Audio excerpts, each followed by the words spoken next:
மோட்டோமெக்கா கராஜில் ரொம்ப எக்ஸ்பீரியன்ஸான இளைஞர்கள் ஆரம்பிச்சிருக்கிற app website தான் வந்து இது. தமிழ்நாட்டில் எங்கே டூ வீலர் சர்வீஸ் தேவைப்பட்டாலும் உங்களை காண்டாக்ட் பண்ணுங்கள். சாதா டயர் பங்க்சர்லேருந்து காம்ப்ளெக்ஸ் இன்ஜின் வேலையாக இருந்தாலும் சரி, பக்காவாக குவாலிட்டி ப்ராடக்ட்ஸ் குவாலிட்டி பீப்புள் வச்சு தான் வந்து பண்ணுறாங்க. பண்ண சர்வீஸுக்கு 6 மாதம் வாரண்ட்டி தர்றாங்க. அந்தளவுக்கு வந்து குவாலிட்டி. அண்ட் நீங்கள் பண்ண சர்வீஸை ஹிஸ்ட்ரியில் ட்ராக் பண்ணிக்கலாம். ரொம்ப துடிப்புமிக்க இளைஞர்கள் பண்ணுகிற ஒரு பிஸ்னஸ்ஸு. அவங்க ஆப்பு அந்த லிங்க் கீழே இருக்குது, டவுன்லோட் பண்ணி சப்போர்ட் பண்ணுங்கள். கண்டிப்பாக நீங்கள் டிசப்பாயின்ட்மெண்ட் ஆக மாட்டீங்க அப்படிங்கிறது என்னுடைய திடமான நம்பிக்கை. தமிழ், தெலுங்கு, மலையாளம், கன்னடம் எல்லா ஸ்டார்ஸும் சேர்ந்து செலிபிரிட்டி பேட்மிண்டன் லீக் அப்படிங்கிறத ஜலன் செராஸ் அந்த இடத்துல கோலாலம்பூரில் பேட்மிண்டன் ஸ்டேடியத்தில் வந்து நாளைக்கு வந்து விளையாடுறாங்க. நவம்பர் 12.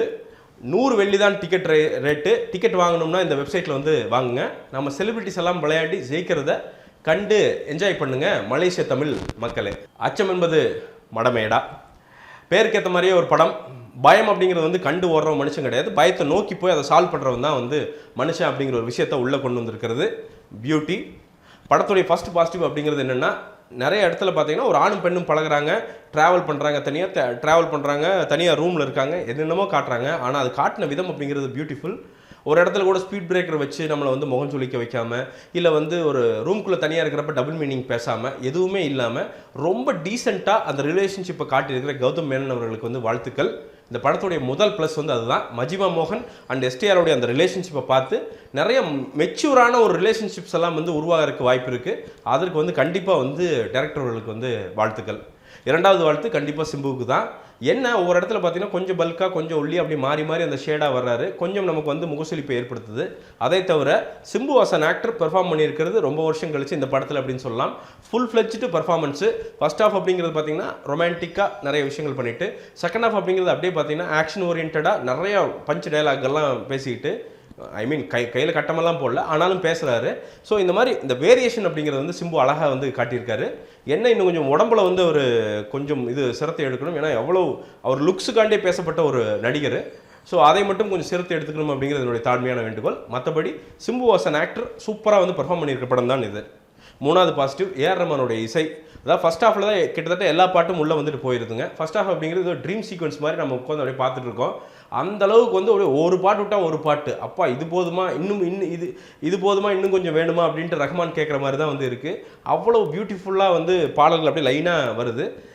இந்த ஒரு பாட்டு 2 பாட்டை பின்னாடி வச்சுருக்கலாமே அப்படின்னு ஒரு ஆதங்கம் வந்து இருந்துச்சு. ஆனாலும் அந்த ஃபஸ்ட் ஹாஃபில் வந்து வந்துற அந்த பாட்டாகட்டும், அதுக்கேற்ற மாதிரி கௌதம் மேனன் அமைச்சிருக்கிற அந்த லொக்கேஷன் ஆகட்டும், அவங்க அந்த பேச்சுக்களாகட்டும் வந்து சூப்பராக வந்து பண்ணியிருக்காரு கௌதம் மேனன். அந்த ஃபஸ்ட் ஹாஃப்காண்டியே வந்து நீங்கள் வந்து டிக்கெட் கொடுத்து போகலாம். அந்தளவுக்கு ப்ரீஸியாக ஃபஸ்ட் ஹாஃப் வந்து பண்ணியிருக்காங்க. ரஹ்மான் சாருக்கு வந்து அதுக்கு வந்து மிகப்பெரிய வாழ்த்துக்கள். இது எல்லாம் பாசிட்டிவ் அப்படின்னாலும் வந்து பார்த்தீங்கன்னா செகண்ட் ஹாஃப் அப்படிங்கிறது பயங்கர கலராக மாறி பயங்கர ஆக்ஷன் பிளாக்காக வந்து மாறிடுது. துப்பாக்கியெல்லாம் எடுத்துகிட்டு சுற்றுறாரு சிம்பு, டமால் டிமின்னு சுடுறாரு. அந்த சுடுறது அப்படிங்கிறப்ப பார்த்தீங்கன்னா AK-47 அளவுக்கு வந்து ஒரு சின்ன துப்பாக்கி வச்சுட்டு ஒரு மணி நேரம் எத்தனை புல்லட் அதுக்குள்ளே இருக்குன்னே தெரில. அந்த மாதிரி சின்ன லாஜிக் லூப் ஹோல். பைக்கை ஸ்டார்ட் பண்ணுறாரு, எப்படி ஸ்டார்ட் பண்ணுறாரு தெரில. 2 அடி இருக்குது அப்படின்னு சொல்கிறாரு சிம்பு. ஆனால் பார்த்தீங்கன்னா செகண்ட் ஹாஃபில் ஒரு மிகப்பெரிய விஷயம் ஒரு படிப்பளவில் வந்து ஒன்று பண்ணுவார்.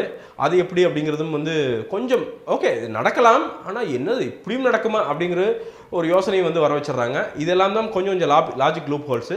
பட் ஒரு படமாக ஒரு என்டர்டெய்னராக பார்த்தா இதெல்லாம் வந்து கொஞ்சம் அப்படியே தள்ளி விட்டுடலாம். ஓகே இது ஒன்றும் பெரிய விஷயம் இல்லை அப்படின்னு வந்து தள்ளி விடுற அளவுக்கு தான் இந்த லூப் ஹோல் இருக்குது அப்படிங்கிறது ஒரு பெரிய சாட்டிஸ்ஃபேக்ஷன் அப்படின்னு சொல்லிடலாம். படத்தில் ஒரு நெகட்டிவ் அப்படிங்கிறது வந்து இந்த சைடு வர கேரக்டர்ஸ், ஒரு மொட்டை போலீஸாக ஒருத்தர் வருவார் ஹிந்தி பேசிக்கிட்டு, அவங்களதெல்லாம் பார்த்தீங்கன்னா அந்த பஞ்ச் இல்லை அவங்களோட கேரக்டரில். அதே மாதிரி வில்லன் அப்படிங்கிறது வர்ற அந்த ரோலாகட்டும், அதுலேயும் பார்த்தீங்கன்னா பெரிய பஞ்ச் இல்லை. ஒரு பார்த்தாலே ஒரு பயம் வரணும்னு சொல்லுவாங்க அந்த வில்லன், அந்த அளவுக்கெல்லாம் வில்லன் அப்படிங்கிறது இல்லை. அந்த ஸ்க்ரீன் பிளே அப்படிங்கிறது ரொம்ப காம்ப்ளெக்ஸாக இருக்குது அப்படிங்கிறதான் வந்து இந்த படத்தை வந்து காப்பாற்றி கொண்டு போகுது அப்படின்னு வந்து சொல்லிடலாங்க. ஆக்சுவலாக படத்தோடைய பிரச்சனை அப்படிங்கிறது என்ன அப்படின்னா, பட்ஜெட் இல்லாததான் படத்துடைய பிரச்சனை. இதில் டேனியல் பாலாஜி ஒரு சின்ன ரோல் தான் பண்ணியிருக்காரு, பயங்கரமாக கம்மியாக அப்படின்னு சொல்லலை, அவரோட ரோலை பண்ணிட்டு போயிருக்கிறார். படத்தில் பிரச்சனை பட்ஜெட் தாங்க. பட்ஜெட் நல்லா கொடுத்துருந்தாங்கன்னா ஒரு காக்க அளவுக்கு வந்து நிறைய விஷயங்கள், ஏன்னா கடைசி வரைக்கும் பார்த்தீங்கன்னா அந்த காதல் வந்து மஜிமா மோகனுக்கும் சிம்புவுக்கும் இளையோடிட்டே போகும். சிம்பு காதல் சொல்கிற சுச்சுவேஷனும் சரி, திருப்பி மஜிமா மோகன் காதல் சொல்கிற சுச்சுவேஷனும் சரி, நீங்கள் பார்த்தீங்கன்னா ரொம்ப அழகாக வந்து பண்ணியிருப்பாங்க. என்ன பிரச்சனைன்னா அதற்கு ஏற்ற மாதிரி பட்ஜெட் இருந்திருந்தால் அது இன்னும் வந்து காக்க மாதிரி சூப்பராக வந்து போர்ட்ரே பண்ணியிருப்பாங்க. அதுதான் பிரச்சனை. எனக்கு ஒரே வேண்டுகோள் என்னென்னா, கௌதம் மேனன் மாதிரி நல்ல டைரக்டர்களுக்கு பட்ஜெட் அப்படிங்கிறது வந்து தேவைக்கு அதிகமாக கிடைக்கணும் அப்படிங்கிற தாழ்மையான வேண்டுகோள். இருந்தால் இன்னும் பியூட்டிஃபுல்லான படங்களை வந்து நம்ம பார்க்கலாம்.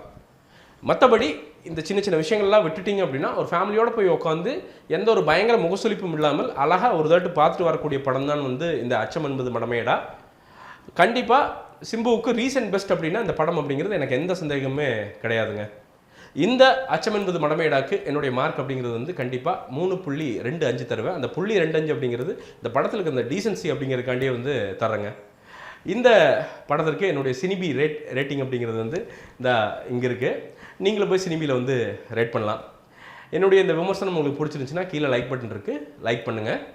அதே மாதிரி சேனலுக்கு சப்ஸ்கிரைப் பண்ணலைன்னா சப்ஸ்கிரைப் பட்டன் இருக்குது, சப்ஸ்கிரைப் பண்ணுங்கள். கமெண்ட்டுகள் இருந்தால் தெரிவிங்க. இதே மாதிரி இன்னும் ஒரு விமர்சனம் முன்னோட்டம் இல்லாட்டி வீடியோவுடன் உங்களை சந்திக்கும் வரை நன்றி, வணக்கம்.